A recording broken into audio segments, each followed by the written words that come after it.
ჩვენ დავბრუნდით პირდაპირ ეთერში გრიგოლ ვაშაძე საგარეო საქმეთა ყოფილი მინისტრია ჩვენ სტუმარი. დიდი მადლობა რომ ხართ ჩვენთან ერთად. ვილნიუსის სამიტის შესაძლო შედეგებიდან ყველაზე მოულოდნელი განვითარების სცენარიაო ყველა წელს ის რაც ხდება დღეს უკრაინაში ლამის რევოლუცია. ეს ასია მართლაც არავინ არ შეიძლება არავის არ შეიძლება გაეთვალა ასეთი განვითარება მოვლენების. დიდი მადლობა მოწვევისთვის და გამომდინარე იქიდან რომ უკრაინის ხელისუფლება ბოლო წუთამდე აფიქსირებდა სურვილს და მზაობას იმაზე რომ ხელი მოეწერა ასოცირების ხელშეკრულებისთვის, რა თქმა უნდა ამისთანა პროგნოზების გაკეთება ძალიან ძნელი იყო და იმ ვოლტმა რაც ბოლო წუთში გააკეთა უკრაინის ხელისუფლებამ მწყობრიდან გამოიყვანა მოკავშირეებიც და უკრაინელი ხალხის, უკრაინელი საზოგადოების ალბათ ძალიან დიდი ნაწილი. ამიტომ ამ პროგნოზის გაკეთება ნამდვილად არ შეიძლებოდა. თუმცა ის ფაქტორები, რომელიც მუდმივად იყო და რომელიც ჩვენ ვიცოდით ამ სტუდიაში მჯდომებას და ტელევიზორთან ვინც იმყოფება იმათაც, ანუ უპირველეს ყოვლისა უკრაინის იმ ეკონომიკის იმ სექტორების წარმომადგენლების ზეწოლა ხელისუფლებაზე, რომელთაც არავითარ შემთხვევაში არ აწყობთ ენერგოტევადი და შრომატევადი თავისი დარგების კონკურენცია ევროპის შესაბამის კომპანიებთან. რუსეთის ზეწოლა იმისათვის რომ არავითარ შემთხვევაში არ დაუშვას უკრაინის კიდევ უფრო დაახლოება ევროპის კავშირთან. ქალბატონი ტიმოშენკოს ფაქტორი, რომელიც დაფიქსირებული ჰქონდა ევროპის კავშირს და მტკიცედ პრინციპულად დაიწყო ეს პოზიცია და აღარ წაიღო უკან, თუმცა ბოლო წუთს წაიღო. ბოლო წუთს წაიღო, როცა უკვე გვიანი იყო და იგრძნობოდა რომ საქმე ძალიან ცუდად ვითარდება, მით უმეტეს რომ უკრაინას შესაბამისი კანონმდებლობაში არ აქვს პუნქტი იმაზე რომ ვიღაცა შეიძლება იქ გამოუშვას ამ კონვალოთან ისა, თუმცა დარწმუნებული ვარ სურვილის შემთხვევაში. მაგრამ რადა განიხილავდა ამ საკითხს და ჩააგდო. განიხილავდა და ჩააგდო და მოკლედ სურვილი რო ყოფილიყო კომპრომისის მონახვა შეიძლებოდა, მაგრამ ქალბატონ დიანა აბსოლუტურად მართალი ბრძანდებით ბოლო წუთამდე ყველას ჰქონდა იმედი და მზაობა იმისი, რომ უკრაინის ხელისუფლება ხალხს მოაწერს. ბატონ გრიგოლ, ბილტის და სიკორსკის განცხადება გავრცელდა, მათ თქვეს, რომ ისინი მზადყოფნას გამოთქვამენ, თუ კი უკრაინა ნებისმიერ დროს გადაწყვეტს ამ პროცესის განახლებას, ევროკავშირი ამისთვის მზად იქნება. ჩვენ ვიცით, რომ ეს ვილნიუსის, ანუ ამ პროგრამის სამიტები იმართება 2 წელიწადში ერთხელ. შესაძლებელია პროცედურულად, რომ აი დღეს რომ გადაწყვიტოს იანუკოვიჩმა თეორიულად წარმოვიდგინოთ, რომ მოაწეროს მართლაც ამ შეთანხმებას ხელი. ეს შესაძლებელი იქნება ტექნიკურად. უპირველეს ყოვლისა ისიც უთხრათ ჩვენ მაყურებელს, რომ ბატონ ბაროზოს, ბატონმა იანუკოვიჩმა უკვე დაურეკა და სთხოვა პროცესის განახლება, რაზეც მან თანხმობა მიიღო. და დღეს უკრაინის პრეზიდენტმა დელეგაცია წავა და უკრაინის პრეზიდენტმა დღეს ეს ტელემიმართვაში ამცნო უკვე თავის საზოგადოებას. მეორე ის რომ არ არსებობს იმისთანა პროცედურული ნორმა, რომელსაც გვერდი ვერ აუვაროს სურვილის შემთხვევაში. ასე რომ თუ ეს ხელშეკრულება მზად იქნება ხელმოსაწერად, არ მგონია რომ ამას 2 წლის ლოდინი დაჭირდეს. ანუ შესაძლებელი იქნება სამიტის გარეშე. ერთი რაღაცა მინდა დავუმატო. არ დაგვავიწყდეს კიდე ერთი ფაქტორი. 2015 წელს უკრაინაში უნდა შესდგეს საპრეზიდენტო არჩევნები. ეხლა ყოფილი საგარეო საქმეთა მინისტრი არ არსებობს, ამიტომ მე სიფრთხილე მართებს, მაგრამ არ დაგვავიწყდეს რომ ისეთი გამოცდილი პოლიტიკოსების გონებაში, როგორიც ეხლა უკრაინის ხელისუფლებაში არიან, მათ ასოცირების ხელშეკრულებაში შეტანილი დემოკრატიული მოთხოვნებიც გაითვალისწინეს 2015 წლისთვის. გასაგებია. ანუ არ აწყობდათ? ეს ყველაფერი ვთქვი უკვე.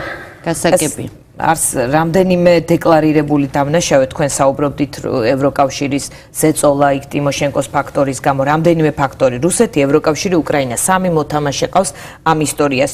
ვისი პასუხისმგებლობის წილი როგორ არის? ვინ უფრო დამნაშავეა? რუსეთი თავისი ზეწოლით და ემბარგოებით, ევროკავშირი ტიმოშენკოზე ამხელა აქცენტით თუ უკრაინა თავისი გაურკვევლობით როგორც ერთი დასავლური გამოცემა წერდა ორ სკამზე ჯდომის სურვილით.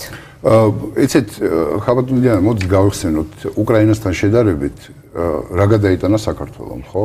და ამან ჩვენი გადაწყვეტილება, რაშიც არ უნდა იყოს საქართველოს საზოგადოება ერთმანეთში, საზოგადოების ნაწილები ერთმანეთში განსხვავებული, ამ თემებზე ყველა ვთანხმდებით. და ხალხის არჩევანი, ხალხის გადაწყვეტილება ორმა ხელისუფლებამ მიიყვანა ვილნიუსის სამიტამდე და წაიყვანს ხელმოწერამდე. მაგრამ ხალხის არჩევანი ასე მარტივი არ არის სხვა აი მაგაში არის საქმე. ამიტომ მე მგონია რომ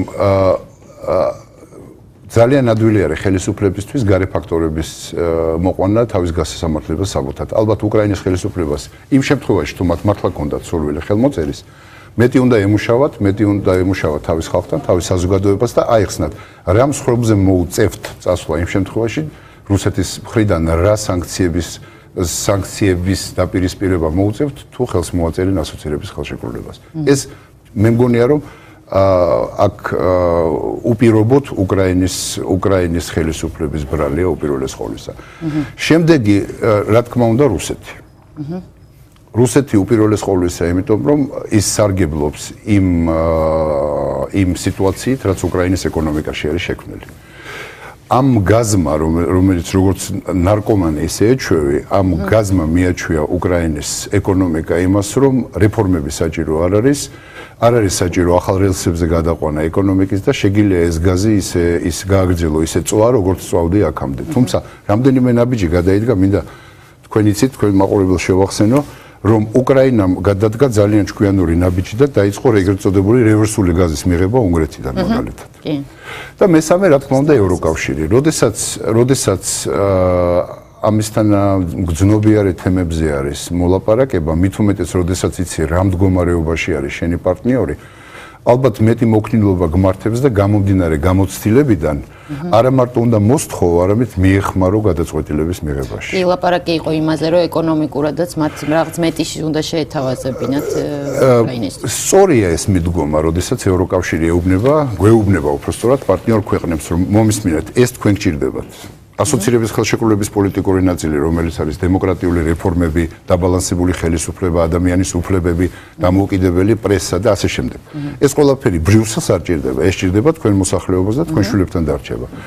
რაც შეეხება ეკონომიკურ ნაწილს, საქართველოს ზოგიერთი უბედურება, ასე ვთქვათ, შეიძლება ხანდახან გადაიზარდოს ხოლმე ბედნიერებაში და ბედნიერება ის არის, რომ ასოცირების ხელშეკრულების შემთხვევაში ჩვენ კონკურენციის თვალსაზრისით ბევრი დასაკარგი არაფერი არ გვაქვს. ხო, ეს ამ ფაქტორზე ვილაპარაკებთ. ეხლა ერთი რამ მინდა გითხოთ, დღეს ბევრს აყვედურობენ საქართველოს დღევანდელ მთავრობას, რომ ისინი არ გამოეხმაურნენ საკმარისად უკრაინის მოვლენებს, გულისხმობთ ამ აქციების, ასე ვთქვათ, მიმდინარეობას, დარბევას და ასე შემდეგ.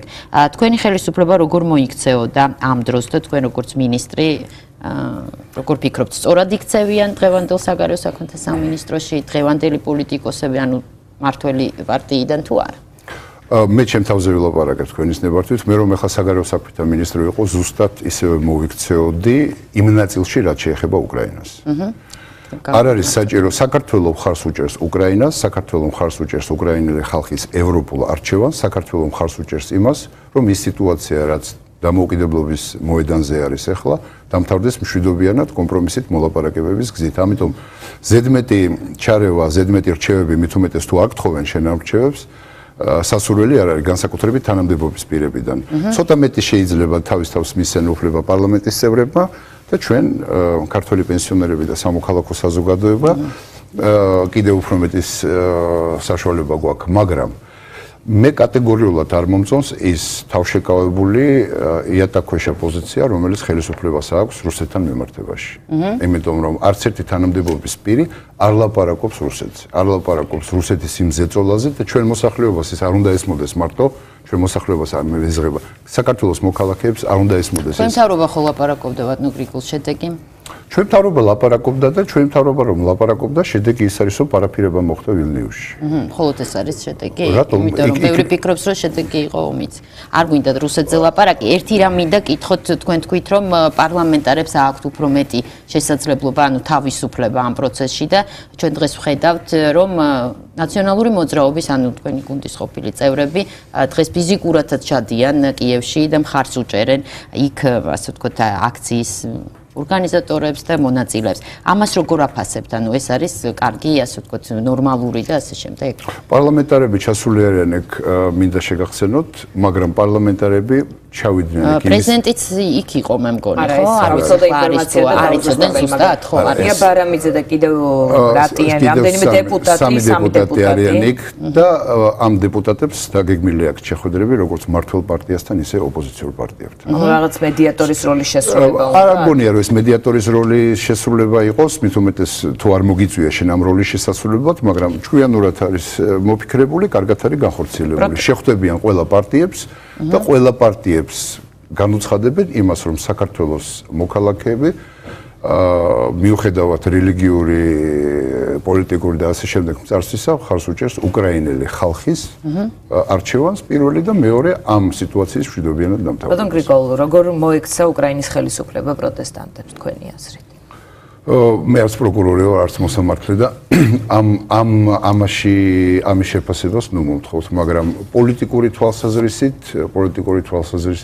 დიდი ალბათობით ეს ალბათ შეცდომა იყო, იმიტომ რომ ამან გამოიწვია კანონმდებლობას სრულიად დაც რომ შეესაბამებოდეს პოლიტიკურად ალბათ არ იყო კარგად მოფიქრებული ნაბიჯი, იმიტომ რომ ჯერ მოუხდათ ბოდიშის მოხდა, შემდეგ კი შეგახსენებთ ამან მილიონი კაცი გამოიყვანა. პოლიტიკურად შეცდომა იყო თქვენი მთავრობის დამოკიდებულება იმ საპროტესტო დემონსტრაციების მიმართ, როგორც იყო თბილისში 26 მაისი თუნდაც. 26 მაისი არაერთხელ შესთავაზეს ამ ეგრეთ წოდებულ პროტესტანტებს, რომლებმაც გადაწყვიტეს პროვოკაციაზე წასვლა, რომ მათ შეეცვალათ დემონსტრაციის ადგილი გადასულიყვნენ სადაც უნდოდა. არა, კი ბატონო გრიგოლ, აქ დავა არის სხვა რაღაცაზე, ანუ სისასტიკეზეა დავა და იმაზე, რომ დემონსტრაციების დაშლა შესაძლებელია გაცილებით, ასე ვთქვათ, ნაკლები დანაკარგები არის, ხომ ჩვენ არ ვიდაოთ, უკრაინაზე დღეს ამას დაობენ სწორედ, რომ იქ დაშლაზე კი არ არის პრეტენზია, არამედ იმაზე, როგორ ძალის გადამეტება. ამისათვის არსებობს სასამართლო, ამისათვის არსებობს ნივთიერი მტკიცებულებები, რომელიც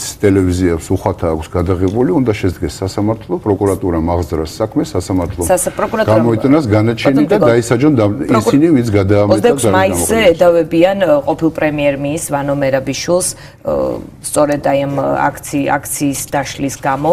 თქვენ როგორ ფიქრობთ, რაიმე პარალელი შეიძლება იყოს ტიმოშენკოსა და მერაბიშვილს შორის, იმიტომ რომ ასეთი ტიპის პარალელზე ხშირად ისმისაობა ნაციონალური მოძრაობის წევრების მხრიდან. მე ამაზე არ ვფიქრობ, მე არა ვარ ნაციონალური მოძრაობის წევრი, თუმცა მე ვარ მთავრობის წევრი და ერთი დღე ამ მწვენეა მთავრობაში ყოფნის, ეხლავე გეუბნებით. ამას მე არ ვფიქრობ, ამას ფიქრობს ევროპის კავშირის თავმჯდომარე ქვეყნის პრეზიდენტი ქალბატონი გრიბაუსკაიტე, პოლონეთის საგარეო საქმეთა მინისტრი ბატონი რადეკ შიკორსკი და ასე შემდეგ შეგვიძლია ეს. მათ ასეთი კონკრეტული პარალელი არ გაუგებთ მედიაში. მაგრამ თქვენს რომ პოლიტიკური განცხადებები უნდა იყოს. განცხადებები მაქვს საკითხული, სადაც არის მაგალითად ბატონ შიკორსკის მიერ ნათქვამი, გეყოფათ კავკასიური ვენდეტა, მიხედეთ რეფორმებს.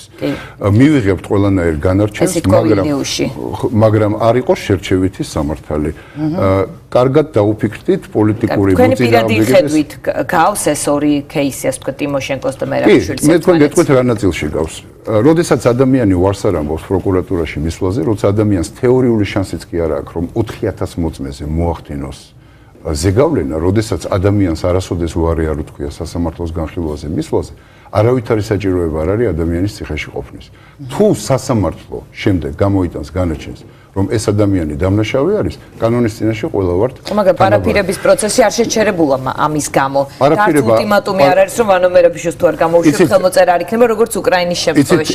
არა, მართლა გეკითხებით, თქვენი ხედვა მეც არ ვიცი, მაგრამ ის რომ პარაფირება არის ტექნიკური პროცესი და დოკუმენტი არ ითვლება ძალაში შესულად სანამ არ იქნება ხელმოწერა და შეგახსენებთ, ხელმოწერის შემდეგ უნდა იყოს კიდევ უამრავი რატიფიკაცია. ასე რომ ევროპის კავშირს აქვს დროც და ლუფტიც რომ კიდევ რამდენჯერმე რაღაცა გაგვიმეორონ. არავინ არ ითხოვს სასამართლოს პროცესის შეჩერებას. საერთოდ არავინ ალაპარაკობს.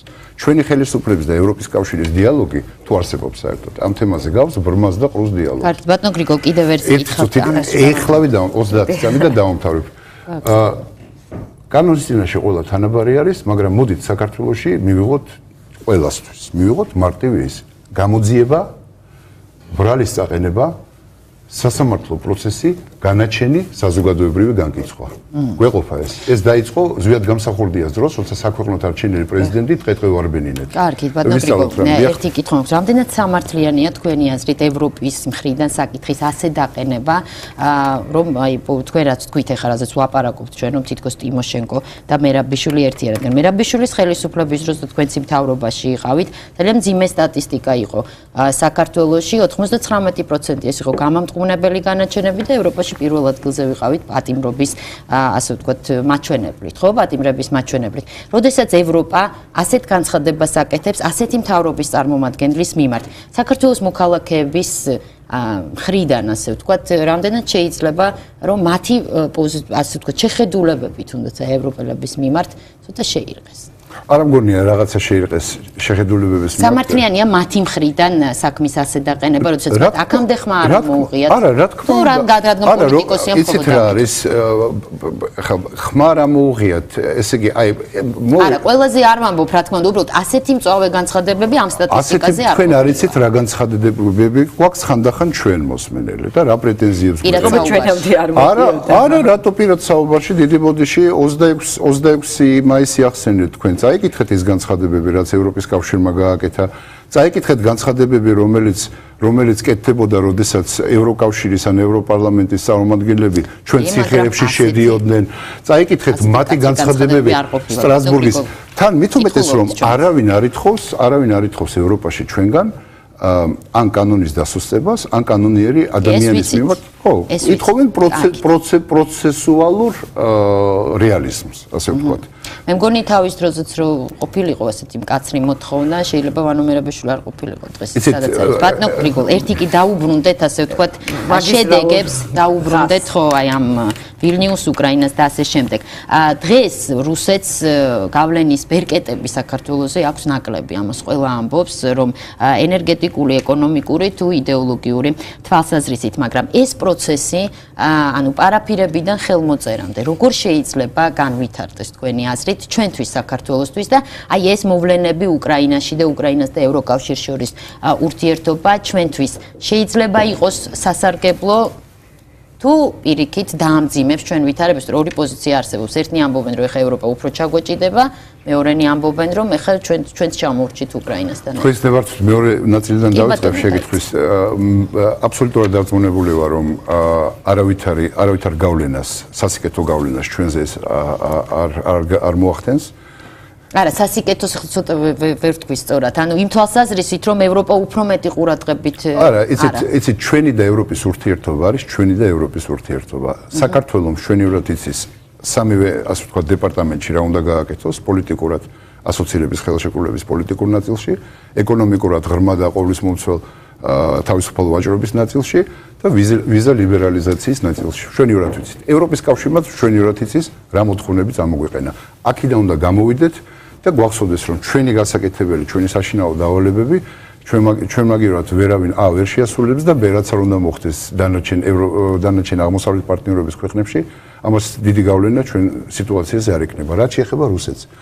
და აი ამ წელს, ასე ვთქვათ. დიახ, მეც ყურადღებით უსმენ ხოლმე ამ განცხადებებს და რა მეკვირს, იცით, მართალია, ენერგეტიკულად, იდეოლოგიურად, პოლიტიკურად, ეკონომიკურად რუსეთს არც ისე ბევრი ბერკეტი აქვს, მაგრამ რუსეთს ჩვენზე აქვს საშინელი ბერკეტი. ეს არის ოკუპირებული ტერიტორიები და ყველაფერი, რაც მასთან არის დაკავშირებული. ამიტომ ნუ ვიტყვით, რომ იქ უარესი რა შეიძლება მოხდეს. იცით რა შეიძლება მოხდეს? აი წარმოიდგინეთ ინციდენტის რაღაც პროვოკაცია. ღმერთმა დაიფაროს, კი, პროვოკაციები, რომელიც ოსტატებიც რუსები არიან. გალის მოსახლეობის ისეთი შევიწროება, რომ იქიდან გამოდენა დაიწყება მოსახლეობის. თქვენ ხო იცით რა ხდება პასპორტიზაციის მეორე ტალღაზე იქა. მავთულხალართების ისე გავლება, ისედაც გადმოდიან, ხო, ზოგან 100 გექტარით, ზოგან 150 გექტარით. საიდან გადმოდიან ესეც კითხვა საზოგადოებაში? საიდან გადმოდიან? ოკუპირებული ტერიტორიიდან გადმოდიან საქართველოს არაოკუპირებულ ტერიტორიაზე. აჰა, ასე იყოფა, ანუ.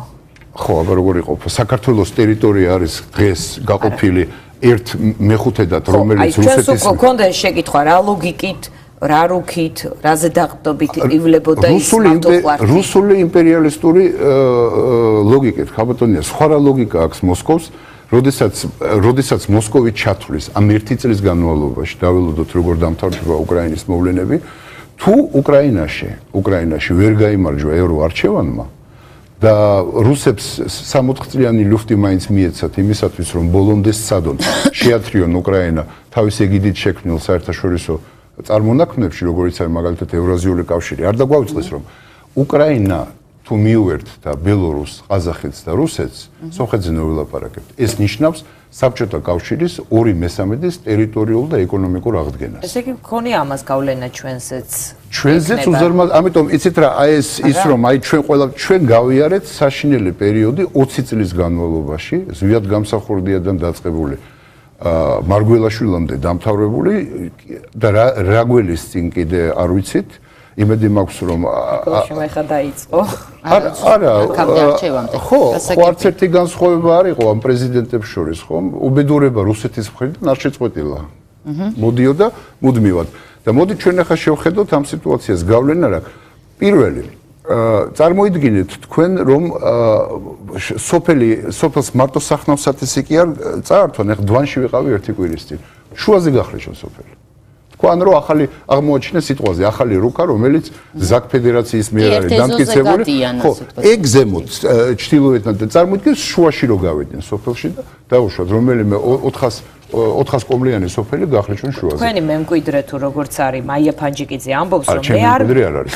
ხო, თქვენ ხართ მისი წინამორბედი. მე არ მინდა დავიჯერო რომ რუსეთიდან მართლაც საფრთხეა მოსალოდნელი და მთავრობის წევრები აკეთებენ კომენტარებს რომ რუსეთმა აგვისტოს ომზე მეტი რა უნდა გაგვიკეთოს. ეს ვერ ხედავენ რეალობის აღქმის უნარი არ აქვს თუ საზოგადოებას ამშვიდებენ რომ იმაზე უარესი ვიდრე იყო ომი მოსალოდნელი არ არის. როდესაც რომელიმე ბანკოს თამაშს იწყებდა წინასწარ დაპირდები შენ მოწინააღმდეგეს რომ არ გამოიყენებ ტულს და მაგალითად 10-იანს ხომ? შემდეგ შენ ამ შენი დაპირების მსხვერპლი ხდები. საარჩევნო პერიოდში იმდენი ავანსი მივიღეთ ჩვენ ქართული ოცნების მხრიდან, იმისთანა დაპირებები გაისმოდა.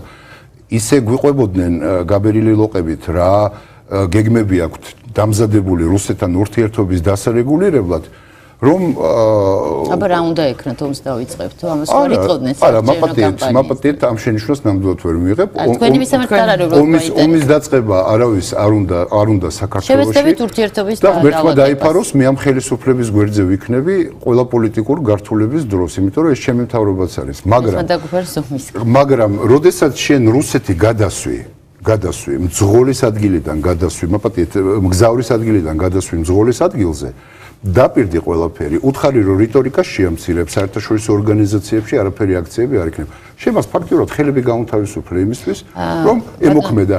რუსეთს არ ქონდა ამის შესაძლებლობა, დამიჯერეთ, არ ქონდა ამის შესაძლებლობა, იმიტომ რომ მუდმივად იყო დაკავებული ჩვენთან ბრძოლით საერთაშორისო ორგანიზაციებში. ამიტომ აქ ადგილზე მას პროვოკაციების არც თუ ისე ბევრი შესაძლებლობა ჰქონდა. მაგალითი მინდა მოგიყვანოთ. ქალბატონმა მაიამ, რომლის გადაწყვეტილებას პროვოკაცია რა უნდა იყოს.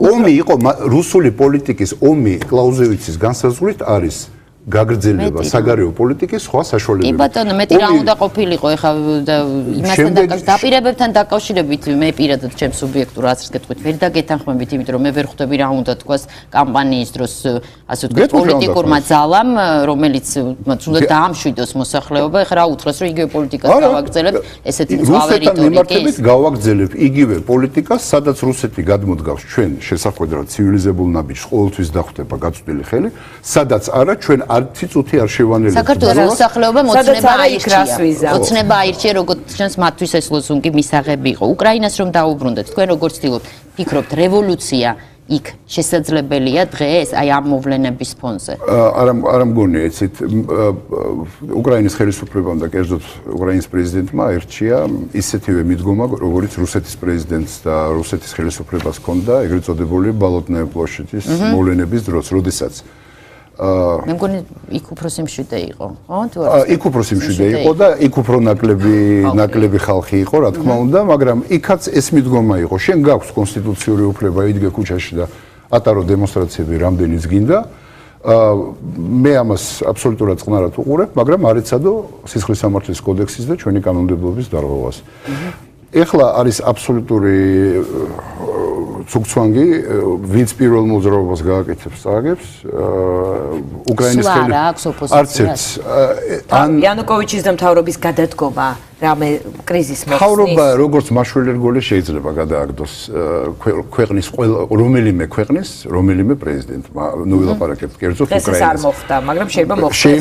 არ ვიცი როგორ განვითარება მოვლენები, შეიძლება ამის საჭიროებაც იქნეს, მაგრამ პრეზიდენტი 2015 წლამდე არსად არ წავა. მე ამაში აბსოლუტურად დარწმუნებული ვარ. კარგით, ბატონო გრიგოლ, ერთი კითხვა გვაქვს კიდევ. ანუ, აი მთელი ამ საფრთხეების ფონზე, თქვენ როგორ ფიქრობთ, ევროპას რა სრულები აქვს იმისთვის, რომ აი ამ საფრთხეებს, ასე ვთქვათ, ეს რეგიონი, ნუ დაიცვას შედარებით ამ საფრთხეებისგან, იმიტომ რომ რუსეთი გასაგებია, ჩვენი სისუსტეები, ჩვენი და უკრაინის გასაგებია, მაგრამ ევროკავშირის პასუხისმგებლობა, ეხლა თქვენ თქვით, რომ ყველასთან ცალ-ცალკეც აქვს, რა თქმა უნდა, ურთიერთობა, მაგრამ ისინი მაინც რეგიონის კონტექსტში აღვიქვავენ, ხო? თქვენ როგორ ფიქრობთ, აქვს ნება ევროპას იმის და რაღაც კაფიო ხედვა, როგორ უნდა დაგვეხმაროს, ასე ვთქვათ, მომდევნო პერიოდში ამ რეგიონის ქვეყნებს?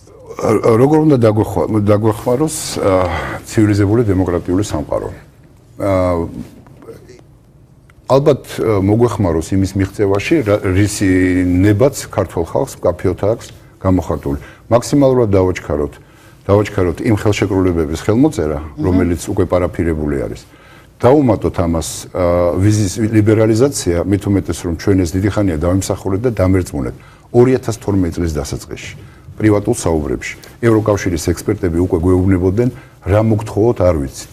იმიტომ რომ საზღვრის კონტროლი, მონაცემების ბაზა, დოკუმენტაციის სახე, ბიომეტრიული პასპორტები მაქვს, უპირველეს ხედავთ, ყველაფერი უკვე იყო გაკეთებული და ჩვენი ხელისუფლების, ჩვენი მთავრობის დროსაც, ამ მთავრობის დროსაც ეს უბრალოდ დამიჯერე დროის გაწევა არის. ვიზა ლიბერალიზაციას, მით უმეტეს რომ რეადმისიის ხელშეკრულება ანუ ის რაც მოხდა მოლდოვის შემთხვევაში, რომ uvizot ბიომეტრიული პასპორტებით მიმოსვლა, ხო? ეს უნდა დაჩქარდეს იმისათვის, რომ საქართველოს მოსახლეობას იმ უდიდეს ნაწილს, რომელსაც ევროარჩევანი გაკეთებული აქვს, მან იგრძნოს, რომ ეს არ არის დახურულ კარებზე თავის რტყმა. და კიდევ ერთი, არ დაგვაუწყეს რომ 2014 წლის აპრილში იქნება ნატოს სამიტი ლონდონში. ნატოს სამიტზე საქართველოს აუცილებლად უნდა გადადგას პრინციპული ნაბიჯი. ის კი არა რომ კომისია საქართველოს თუ მათ საქართველოს როგორც სახელმწიფო ნატოში უნდა შედგას პრინციპულად უნდა შედგას ნაბიჯი. მაგრამ უნდა შეგვიშვა. ეს არის აბსოლუტურად, ეს არის, იცით რა ვგრძნობთ მათი მხრიდან ამის ნებას თქო მე ამას. არა, მე ვგრძნობ მარტო იმას, რომ ევროპის კავშირში უკრაინის მოვლენებმა გამოიწვია აქტივიზაცია ფიქრის პროცესის. აქამდე ეს იყო სრულიად ბიუროკრატიული პროცესი, სადაც ყველაფერი იყო გაწერილი, ხო იცით ეს? ანუ ეს არის სასარგებლო შეიძლება იყოს. იცით, იმ ხალხისთვის, იმ 350 კაცისთვის, ვინც სამართყოფოში აღმოჩნდა, ხა ვერ იტყვი, სასარგებლო იყო, მაგრამ უკრაინის მოქალაქე. მაგრამ იმ ევრობიუროკრატებისთვის, რომელთაც არ ესმით, რომ თუ დემოკრატია არ ფართოვდება, თუ დემოკრატიული სამყარო არ იერთებს იმ ქვეყნებს და იმ ერებს, რომელთაც თავისი არჩევანი გაკეთებული აქვს, მაშინ მათ ყოფნას ეკარგება აზრი. და მათაც ექნება საფრთხე. ძალიან დიდი მადლობა. გრიგოლ ვაშაძე იყო ჩვენი სტუმარი, ჩვენ ხვალამდე გემშვიდობებით, ისევ ეთერში შევავთ 18 საათსა და 15 წუთზე.